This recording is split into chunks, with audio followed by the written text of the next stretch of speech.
Sebuah film yang berjudul A Working Man tahun 2025 di mana film ini mengisahkan tentang seseorang yang harus terlibat dengan geng mafia Rusia karena untuk menyelamatkan seseorang. Penasaran dengan alur ceritanya? Ini dia, langsung saja.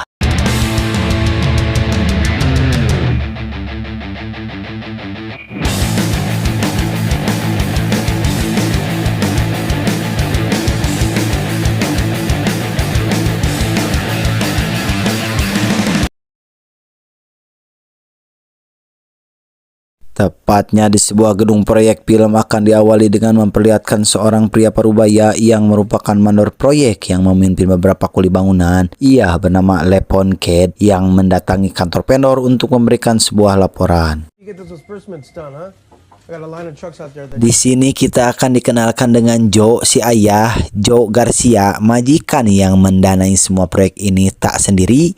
Joe dibantu istri dan anaknya ia bernama Jenny yang mana proyek ini merupakan bisnis keluarga. Beres dengan laporannya, Lepon pun langsung ke lapangan untuk mengecek pekerjaan masing-masing, di mana para kuli pun sangat menghormati mandornya karena wataknya yang baik dan tidak pernah mempersulit jika anak buahnya ingin kasbon di akhir pekan. Tak lama setelah briefing dengan para pekerja, muncullah debt collector Bang Embong yang bermaksud menagih utang kepada salah satu kuli di sana, di mana si pekerja dipukuli oleh debt collector tersebut. Sontak, Lepon yang melihatnya pun langsung nyerenteng menghampirinya dan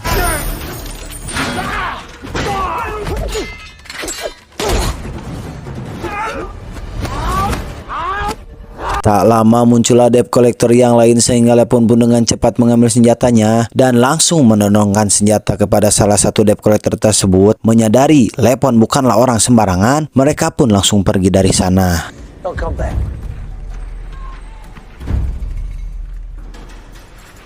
Selesai dengan pekerjaannya, Lepon pun langsung pergi menjenguk anaknya di kediaman mertuanya untuk mengajaknya jalan-jalan dan untuk memastikan keadaannya baik-baik saja. Yang ternyata Lepon pernah berumah tangga namun harus kandas setelah istrinya meninggal dunia beberapa tahun yang lalu.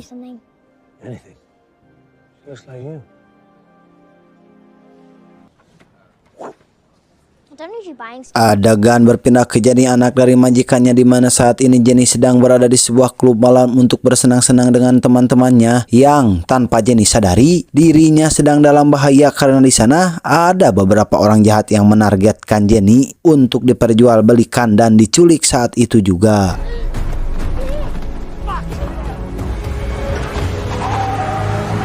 Pagi harinya ketika Lepon baru sampai di tempat kerja, ia melihat dua polisi yang baru keluar dari kantor majikannya. Ternyata Joe sudah mengetahui Jenny, putri kesayangannya, telah diculik, dan karena aparat kepolisian tidak bisa diandalkan, Joe meminta bantuan Lepon untuk mencari Jenny, anak kesayangannya.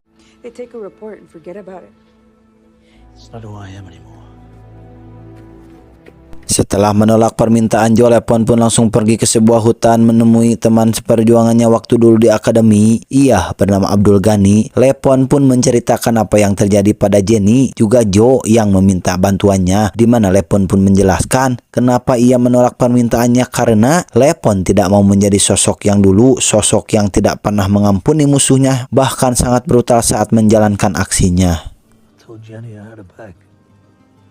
Setelah mendapatkan saran dari Ghani, Lepon pun berubah pikiran, di mana ia langsung menemui Joe dan meminta maaf atas penolakannya tadi dan bersedia membantu Joe dengan ikhlas untuk mencari Jenny, putri kesayangannya.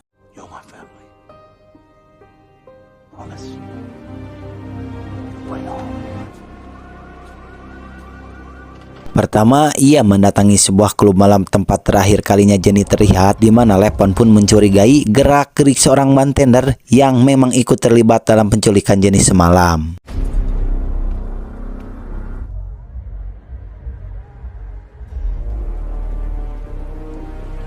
Menggunakan alat pelacak yang ditempelkan pada mobil bartender, Lepon pun dengan mudah mengetahui lokasinya saat ini, sehingga Lepon pun langsung masuk tanpa permisi sama sekali.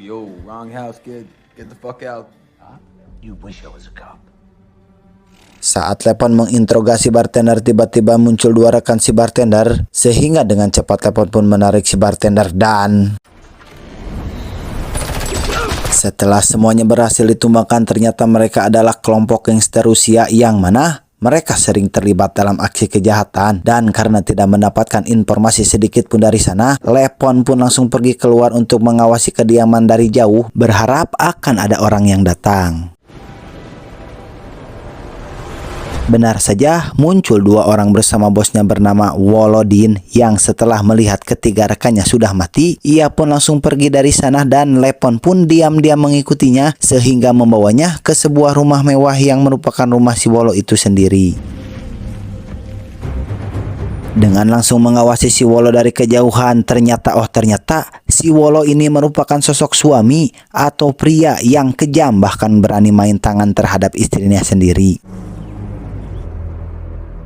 Tak lama setelah istrinya pergi, Lepon pun langsung masuk untuk menemui si Wolo secara langsung tanpa permisi sama sekali. Dengan tangan yang terikat di kursi di tepian kolam renang, Wolo pun langsung diinterogasi oleh Mamang Lepon. Sempat mengira bahwa Lepon adalah orang suruhan dari musuhnya, namun setelah melihat foto dari ponsel yang Lepon tunjukkan, sadar bahwa orang yang ia hadapi saat ini bukanlah orang yang sembarangan. Karena tak paham dengan bahasa yang diucapkan, Lepon pun langsung bicara bahwa dia tidak akan pernah berhenti untuk mencapai tujuannya dan akan terus mencari Jenny sampai ia berhasil membawanya pulang.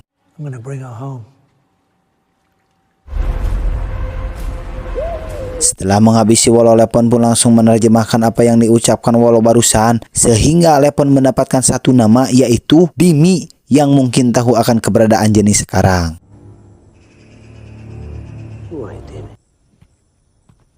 Setelah mayat Wolo ditemukan, kita akan dikenalkan dengan seseorang yang jabatannya lebih tinggi dari Wolo. Ia bernama Simon. Ini bebenguknya sahabat dekat Wolo, bahkan sudah dianggap keluarga di lingkaran mafia ini, sehingga Simon yang mengetahui Wolo sudah mati, ia tidak akan diam dan akan mengerahkan seluruh anak buahnya untuk mencari siapa pelakunya.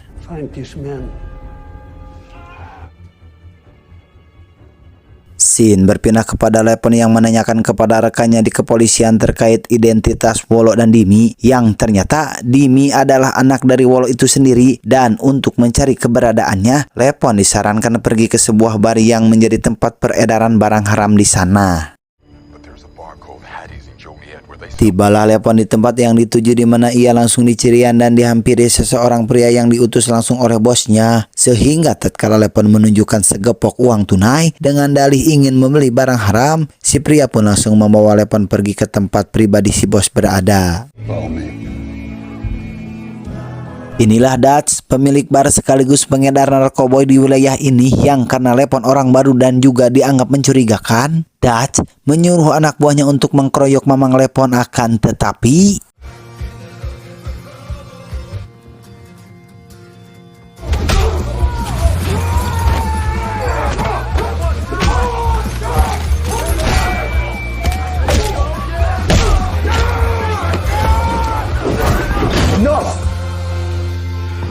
sadar Lepon bukanlah pria sembarangan, Dutch pun menerima Lepon untuk menjadi partnernya, di mana Lepon pun langsung mengutarakan keinginannya, yaitu membeli barang haram dalam jumlah yang sangat besar.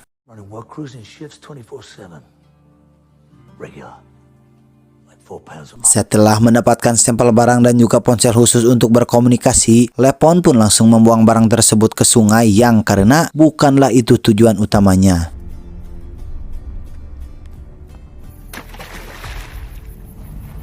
Adegan berpindah kepada Jenny yang saat ini sedang disekap di suatu tempat, di mana kita juga akan dikenalkan dengan dua orang yang mengurus bisnis ini, bisnis perdagangan manusia ini. Ia bernama Artemis dan Ivan, yang merupakan sepasang kekasih yang kejam dan brutal, di mana saat ini ada seorang pengusaha yang ingin mencicipi kelapa muda, sehingga Artemis dan Ivan pun langsung bergegas pergi membawa Jenny sekarang juga.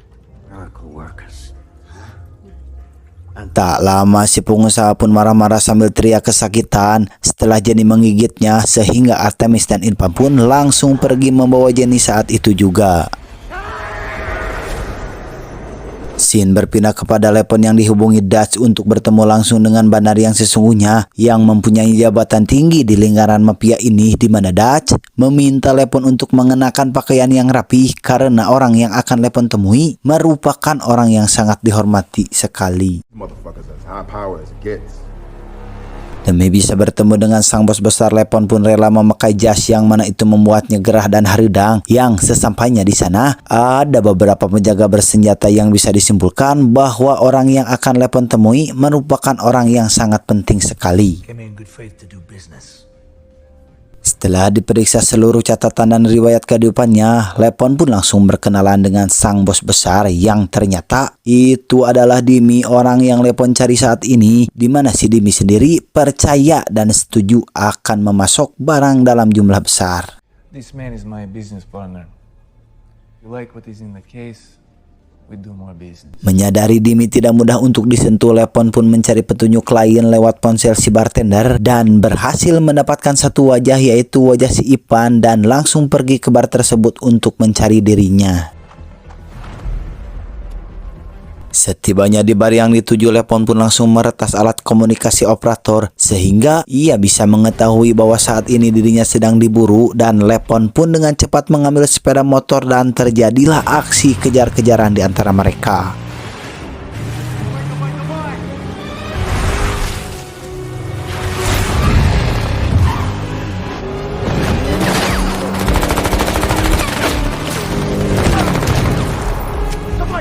Naasnya Lepon pun harus bertemu dengan aparat kepolisian yang saat ini sedang berpatroli, di mana si polisi tersebut satu komplotan dengan mafia ini, sehingga Lepon pun tertangkap oleh si kembar untuk diserahkan kepada si Simon.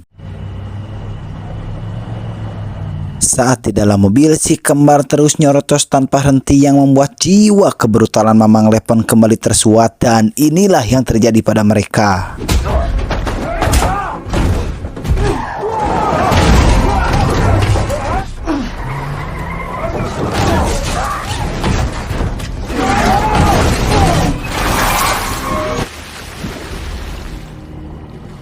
Setelah Lepon berhasil menghabisi si kembar, kini Simon semakin marah dan murka dengan langsung meminta bantuan kepada para petinggi di lingkaran mafia ini untuk membantunya menghabisi Mamang Lepon. Soldiers, Hedron Solodimir. That will help you find Dimi. Dengan dua pembunuh bayaran pertama, Simon mendatangi klub malam milik si Dimi, di mana Simon sendiri sangat muak kepada si Dimi ini karena dialah penyebab kematian ayah dan yang lainnya, dan Simon memperingatkan bahwa dialah sosok orang yang Lepon cari saat ini dan tidak akan pernah berhenti sampai tujuannya benar-benar tercapai. The man who killed Katie. Hello? Scene berpindah kepada Lepon yang saat ini baru pulang dari sekolah, di mana saat ini rumah mertuanya sudah terbakar api. Tentunya ini merupakan ulah si pembunuh bayaran, dan untungnya mertuanya masih bisa diselamatkan. You should go to the hospital. They were looking for you. Menyadari anak dan mertuanya sudah tidak aman, Lepon pun dengan cepat menitipkan mereka di kediaman Gani supaya aman dari kejaran si Simon, dan Gani pun memberikan sedikit bantuan berupa senjata api untuk Mamang Lepon mengakhiri semua masalah ini.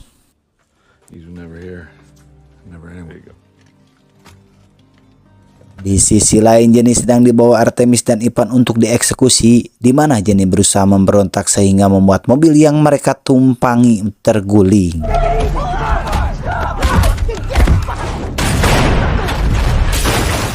Dengan cepat Jenny pun lari ke dalam hutan, namun apesnya ia malah bertemu polisi yang masih satu komplotan dengan mereka, sehingga polisi tersebut langsung membawanya ke hadapan Artemis dan juga Ipan. I'm so fucking sorry. Fucking dome the bitch! Saat Artemis dan Ipan akan mengeksekusi Jenny, muncullah telepon dari juragan yang ingin berkencan kembali dengan Jenny dan membatalkan niat mereka berdua untuk mengeksekusi Jenny.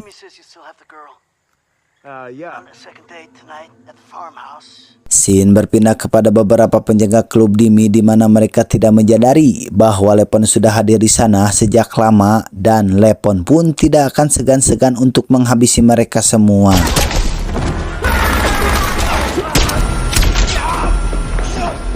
Setelah semua penjaganya berhasil dihabisi, Lepon pun dengan cepat menghampiri Dimi dan bertanya di mana saat ini Jenny berada dan meminta si Dimi untuk mengantarkannya. Okay, Demi. Tell me where we're going. Setibanya di lokasi, Lepon pun langsung menyuruh Dimi keluar dari dalam mobil sehingga These are human beings.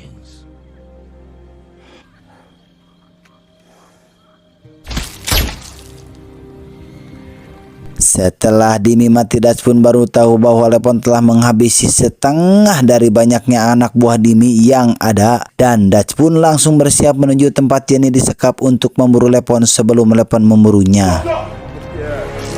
Saat Jenny akan dicicipi si pengusaha, Lepon pun kembali membrutal di mana ia langsung membantai anak buah yang ada, dan di waktu yang sama sampailah Dutch bersama pasukannya sehingga situasi semakin rusuh dan menegangkan.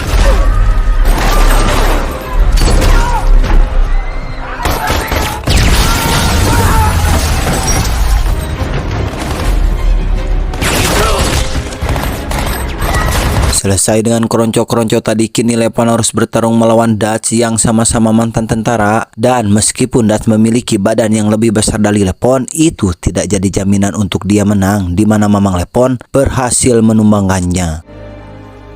Sorry, brother. Selesai dengan Dutch, Lepon pun langsung bergegas menuju tempat Jenny disekap, di mana si pengusaha yang songong pun malah berdiri seperti menantang Mamang Lepon sehingga It's gonna be okay. Yeah?